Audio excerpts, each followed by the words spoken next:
Hello. Oh, there we go. Hey, hi everybody. Uh, guess what? It's that time again. It's vocab time. This list today, we've got vocab list number 5. So decent amount of words now that we've studied. Let's see how these words go. Okay. Oh, hold on. Hopefully this will start to participate. There we go. Here's the words for this week. We've got compunction, obsequious, lament, preposterous, dejected, facetious, filial, declivity, exalt, biodegradable, aversion, and svelte. Excellent, top-notch words, not easy words. Words that'll be good, words that'll be helpful, most of which are words that you'll see in life, but that you haven't maybe seen in your everyday life up to this point. So, one is compunction. Compunction is a noun. It's a word used to describe regret or remorse when you wish you had not done something. Here's what's curious though. The word's almost used about possessing it. He has compunction. But weirdly, it's almost always used in the negative to say that someone doesn't regret something that maybe they should. They had no compunction. This kid in the picture, it's from a movie. He's got a tattoo that's supposed to say no regrets, but it says no ragrets. It's misspelled. So in theory, he would have some compunction about this, but he's very proud of it. He has no compunction. So again, it's about regret. It's about wishing maybe you hadn't done something, but it's almost always used in a kind of counter way, right? They had no compunction about what they had done. They got caught cheating, and when confronted about it, they had no compunction about it. Something like that. Obsequious. Obsequious is an adjective used to describe an excessive willingness to be of service to someone. It's someone who is a major, well, brown nose and kiss off, right? They'll do whatever it takes to make that person happy. It is a scathing insult. If you call someone obsequious, it's beyond being a brown noser. It's that they will degrade and debase themselves in service of someone else. It's being a lackey, being a yes man. To be obsequious is to really be pretty. It's a negative description. It's not one that you want. All right. Lament. Lament's interesting. It can be a verb. You can lament something. And it's a noun. You can have a lament. I can hear someone else's lament, right? Kind of like shout is similarly both a noun and a verb. It's used to describe mourning. It's used to describe a loss. If I lament something, I'm sad that it is gone, right? Or I'm sad that it has even occurred. It does usually imply something about loss. I will lament that I am no longer young. I have lost my youth. I'm now an old man, right? So I can tell you my lament, right, which would be the noun, or I can lament, and in that way I am speaking in that way. So yeah, loss and regret. Oh, I wish my lament over youth, I wish I had done more when I was younger or whatever it may be. Right? Preposterous. Something that's preposterous is completely ridiculous.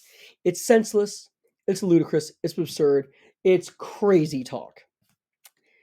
Now, here's the thing though.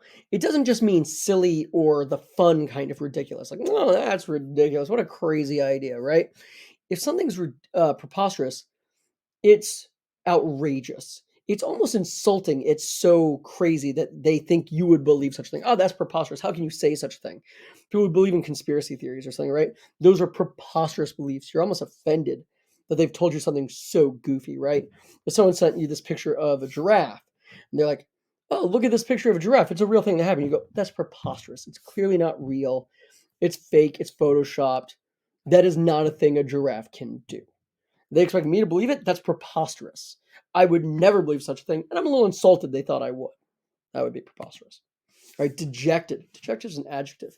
It's a word to describe someone that's sad and not in good spirits, which, frankly, it's a lot more than that. It's not if you're sad, you're not dejected. If you have a level of hopelessness, oh my God, things will never be good again. I'll never be happy again. I asked them out. They said no. My heart is broken. I don't mean to make light. when we're when we feel rejected, we feel like we're unlovable. We feel like how we got the bad grade and life is over now. That's being dejected. You might not be Like if you get rejected for a date or, you get one bad grade, doesn't actually mean the world's over, but it feels like it. That is a feeling of dejected, right? It's a really strong negative emotion, right? Facetious. If something's facetious, it's said in a joking manner with no real seriousness involved. It's you don't mean it, but there's another negative level of connotation here. If someone's being facetious, they're not just joking, they're being inappropriate. They're maybe treating something really serious not seriously, right? Um, if we find out that someone's dying, we're like, what are we going to do? We need to get doctor medicine and money for the doctor bills. So I was like, what if we just, have a bake sale? It's like, are you being facetious? Because this is super serious and your suggestions are terrible and kind of insulting, right? That'd be facetious. It's not just joking around. The joking around about this topic is actually rude to do. Now, it's not noted there. I apologize.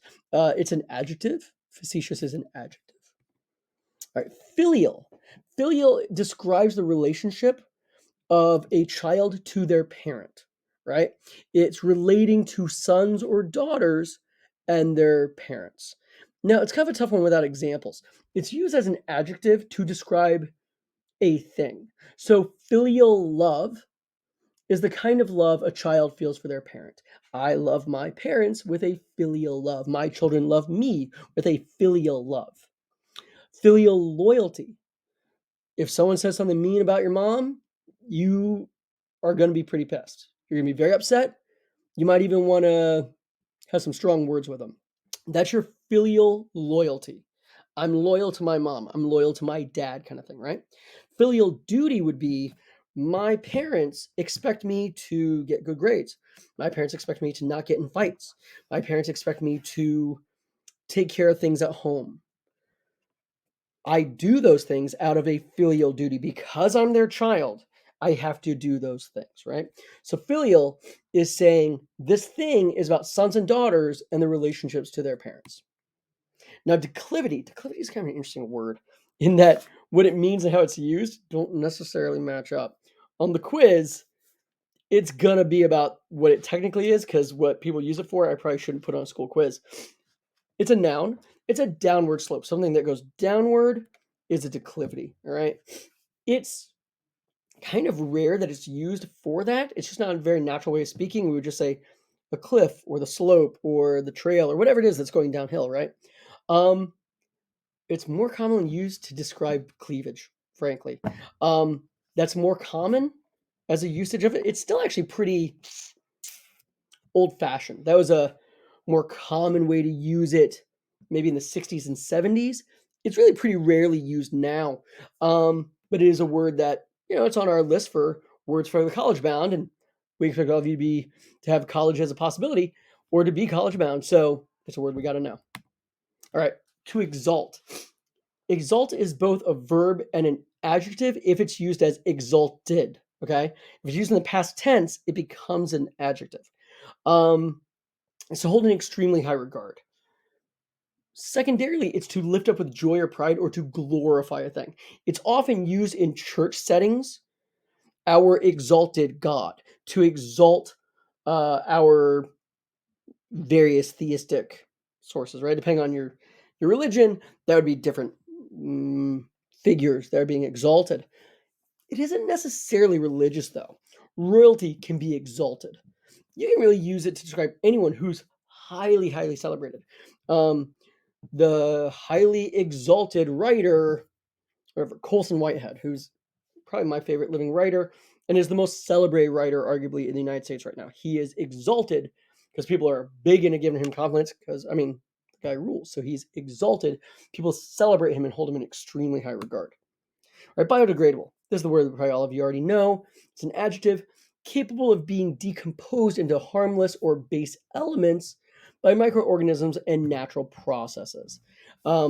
Paper products, food waste, things of that nature. Not plastic, not anything synthetic, right? Most of your clothes are not biodegradable. You think they are. You think, oh, it's coming from wool and cotton. Most of the stuff in your clothes is actually made of plastic and it's mixed with cotton, which is kind of interesting. But anyway, biodegradable, things that can break down through natural processes into their base ingredients or base elements. An aversion. Aversion is a noun. You would say having an aversion. Curiously, you almost always say it's something someone has. I have an aversion. He has an aversion. She has an aversion. If you have an aversion to something, you do not like it. You have a strong dislike. It causes disgust in you. Um, and it's not just that it is something you don't like. It actually unsettles you. Like you feel uncomfortable around it. If someone has an aversion to snakes, I have an aversion to snakes. I don't want to be around snakes. Not that it's not like a phobia exactly. They make me uncomfortable. I don't want to be around them, right? You can have aversion to mushrooms, to a food you don't like. I have an aversion to mushrooms. They make me gag. I mean, I find them really gross. If it's in something, I'm not even eating around it. I don't want to eat that meal. I'm done with it. You can have an aversion to a certain word. There's words that make people, the sound of them is unpleasant to them. So they're like, ooh, and like gives them shivers and they go away from it. That's an aversion. So again, it's a dislike that someone has, they possess for something else. All right. Svelte.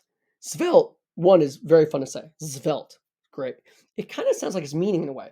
It's to be slender and lean in a positive, healthy way. There's a little more in the way the nuance of this meaning, though. It doesn't imply being fit exactly so much as being pleasingly shaped. Like it's not necessarily someone who's ripped, right?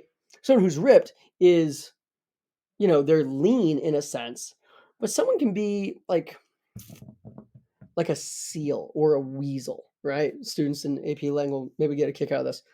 Something that's svelte has a pleasing kind of litheness to it. They have a graceful bendability to them. Something svelte has maybe a smoothness in its shape. Ooh, that's very svelte. It has a pleasing shape to it. Might be lean, but not necessarily. It has a graceful kind of line about it. When you look at some like sports cars, it has a nice line to it of how the air goes over the car to make it aerodynamic. You can almost say that car is svelte in a way. Otters are a wet otter swimming in the water is very svelte. You can see how the graceful shape of them and how that leanness is part of their grace. All right, that's all of them. Those are the words. I went through it as quickly as I could. Good words this week. Boom. I hope you listen to this. I hope you maybe listen to it a couple times, write down some notes. That would be a good idea. We'll have the quiz in roughly a week. So plenty of time to learn the words. All the best. See you later. Bye.